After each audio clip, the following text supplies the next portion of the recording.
le 19, on va continuer, mais déjà, si c'est très très fort et ça s'annonce fort le 19, ça va déjà leur mettre un grand coup au moral. Et je pense qu'il faut, évidemment, comme ils ont décidé d'aller très vite, il faut que nous aussi, on soit en capacité d'aller très vite, très fort, et partout aussi, le plus près. Et je rejoins ce que disait tout le monde, hein, toutes les actions de mobilisation vont compter.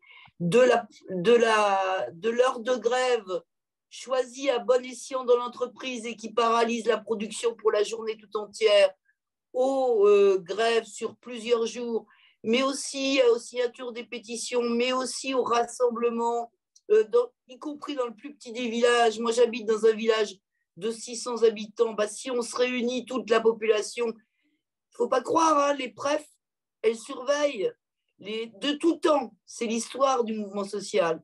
Ils regardent où sont les gens qui ne sont pas contents. Et donc, tout ça, ça va compter. Il faut qu'on soit tous sur le pont avec la réalité, c'est ça que je voulais dire, la réalité du travail aussi. Il ne faut pas croire qu'on fera tous la même action. Ce n'est pas vrai, parce que comme vous l'avez dit, Simon vient de le dire, ils ont cassé les collectifs de travail, ils ont cassé les contrats de travail, donc ils ont cassé la présence des syndicats dans les entreprises.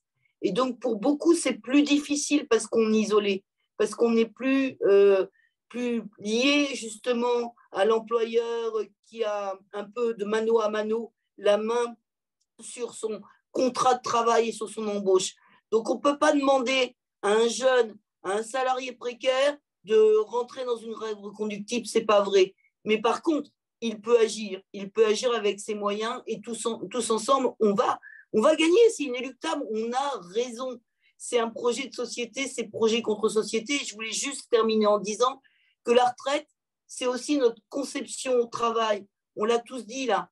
Simon a beaucoup insisté sur notre revendication majeure de réduction du temps de travail parce qu'on veut vivre autrement. Et si les gens ils en ont si marre, qu'ils ne veulent pas continuer plus longtemps, c'est parce que le rapport au travail a complètement changé et qu'ils veulent avoir le droit de reprendre le contrôle sur leur travail, de savoir pourquoi ils travaillent, dans quel objectif, y compris en lien avec les enjeux environnementaux que nous avons aussi décrits dans ce webinaire. Donc moi, je ne suis pas inquiète, on a raison. Et la force, on l'a, on est la majorité, on a raison, on va gagner très vite et on va enfin imposer à ce gouvernement des reculs historiques.